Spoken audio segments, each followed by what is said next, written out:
السلام علیکم ورحمۃ اللہ۔ میرے پیارے دوستو، کتاب انوار شاہ ولایت صفحہ نمبر 400 اور جو ویڈیو میں آپ کے سامنے پیش کرنے جا رہا ہوں اس کا عنوان ہے شرابی نے توبہ کر لی۔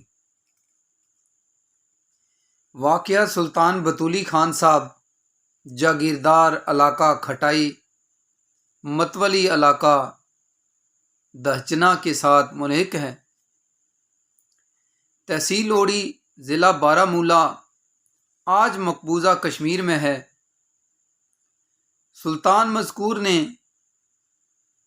حضرت قبلہ عالم رضی اللہ تعالی عنہ کو دعوت دی تو آپ نے فرمایا کبھی آئیں گے۔ سلطان بطولی بہت بڑا امیر کبیر اور بہت بڑا شرابی تھا۔ اس زمانہ میں انگلینڈ سے مہر بند شراب اس کے پاس پہنچتی تھی اور کبھی کبھی ضرورت پڑنے پر مہاراجہ کشمیر سلطان صاحب سے شراب منگاتا تھا۔ اب سردی کے ایام تھے، باہر برف قریباً 4 فٹ سے زائد تھی۔ سلطان اپنے محفل شراب گرم کیے ہوئے تھا اور اس کے حواری اور وزراء اور امراء اس کے ساتھ تھے کہ اچانک ایک فقیر جس نے صرف ایک کرتا زیب تن کیا ہوا تھا سلطان کے محل کے کمرے میں آ کھڑا ہوا۔ اللہ والوں کی طاقت عجیب ہوتی ہے، اور اس فرعون دماغ سلطان نے کرسی پیش کی اور کہا سائیں بیٹھ جاؤ۔ فقیر بیٹھ گیا۔ پھر سلطان نے کہا جب آ ہی گئے ہو شوق فرماؤ، کباب و شراب موجود ہے۔ فقیر نے ایک کباب اٹھایا اور نصف خود کھایا اور نصف اٹھا کر سلطان کو بڑھایا اور کہا گالی نکال کر یہ تم کھاؤ۔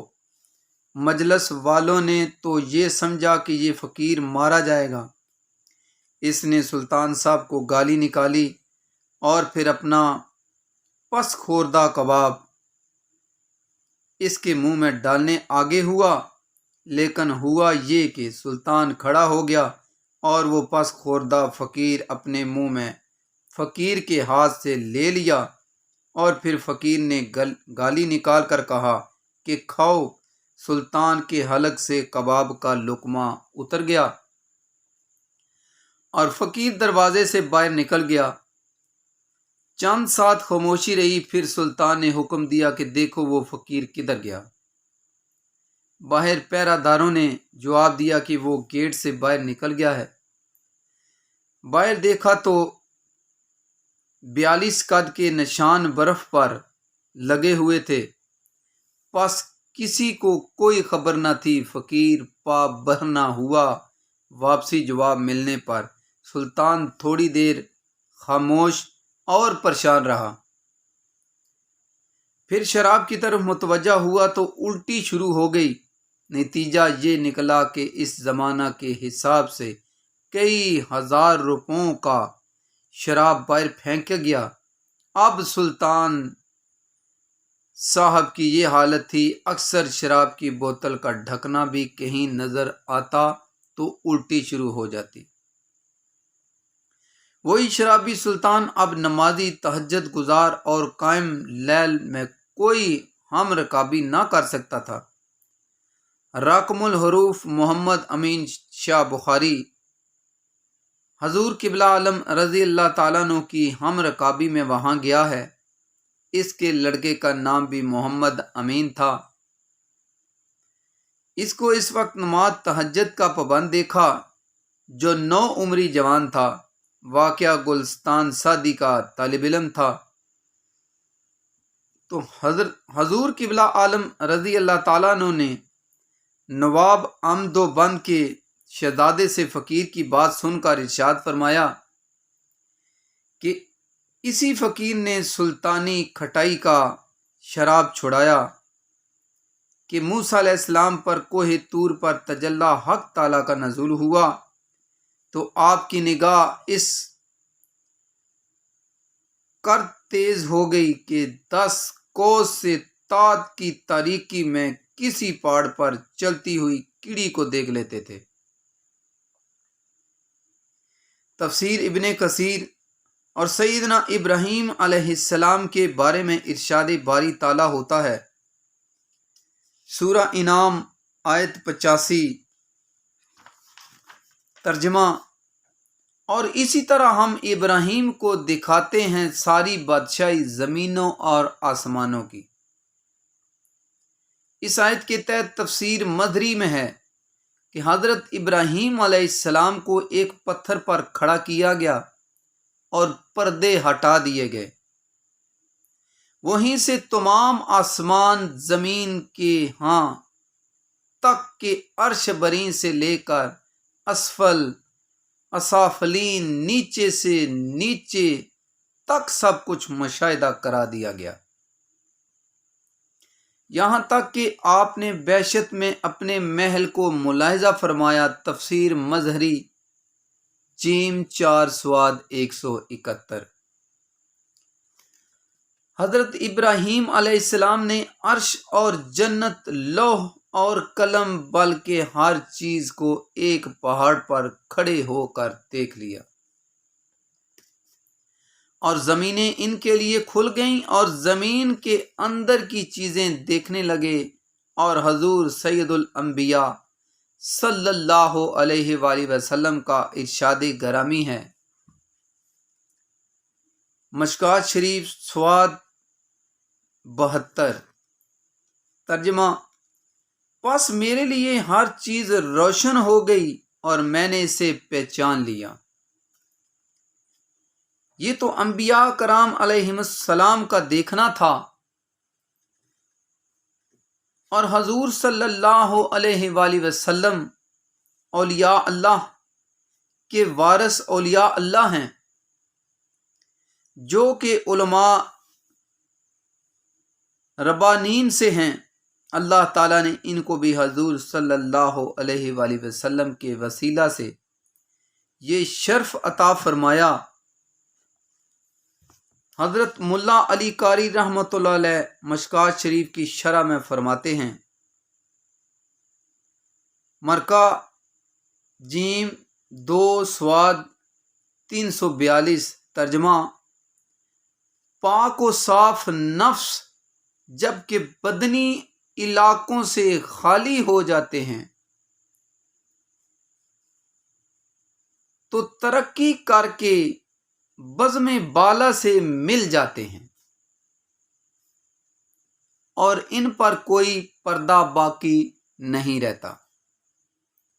پس وہ تمام چیزوں کو مثل محسوس حاضر کے دیکھتے ہیں، خواہ وہ اپنے آپ یا فرشتہ کے الہام کے ذریعے۔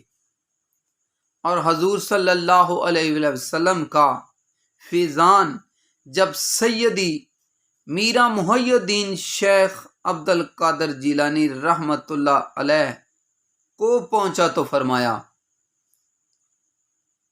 ترجمہ: میں اللہ کے تمام شہروں کے ایسے دیکھ رہا ہوں جیسے رائی کے چند دانے ملے ہوئے ہوں۔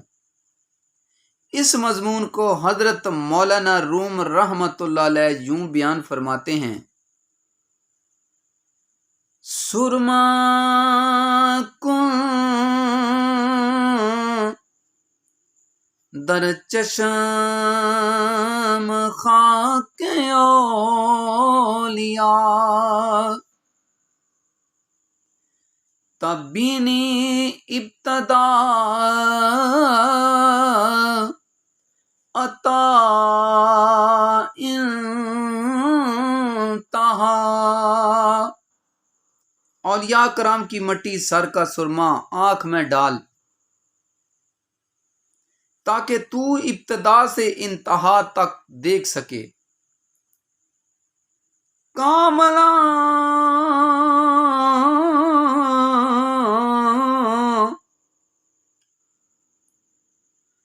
از دو دنا مت بشنود،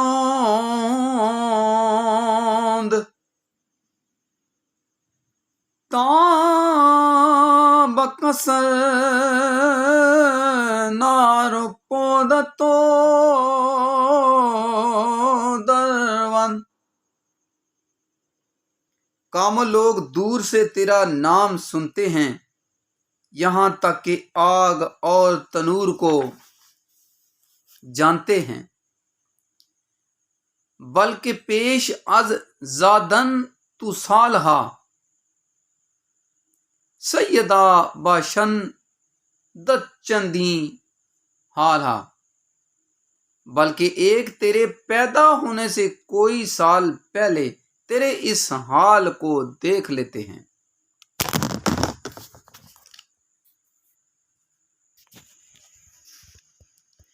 حال تو دانند یک یک مو بموئے زاں کا پیر ہستن از آسرا ہو، تیرا ایک ایک حال اور بال بال جانتے ہیں، اس لیے کہ یہ اللہ تعالیٰ کے اسرار سے پر ہیں۔ معلوم ہوا کہ اولیاء اللہ آنے والے حالات کو جانتے ہیں، اسی لیے صوفیاء فرماتے ہیں کہ جب کسی عالم کی محفل میں جاؤ تو زبان پر پابندی، کیونکہ عالم دین زبان کی بات پر فتویٰ دیتا ہے، اور جب کسی ولی اللہ کی طرف چلو تو پہلے دل کو سنبھال لو، کیونکہ اولیاء اللہ دلوں کے حالات کو جانتے ہیں۔ حضرت قبلہ بسانوی رحمۃ اللہ علیہ بھی دلوں کا حال جانتے تھے اور آنے والے وقت کو بھی جانتے تھے، اس لیے فرمایا کہ جب تیرا گھر پاک ہوگا تو انشاءاللہ ہم آئیں گے۔ واہ، نہیں فقر و سلطنت میں کوئی امتیاز ایسا، نہیں فقر و سلطنت میں کوئی امتیاز ایسا، یہ سپا کی تیغ بازی وہ نگاہ کی تیغ باری، راہ دے ہر کوئی آکھے تے میں بھی آکھاں راہ دے،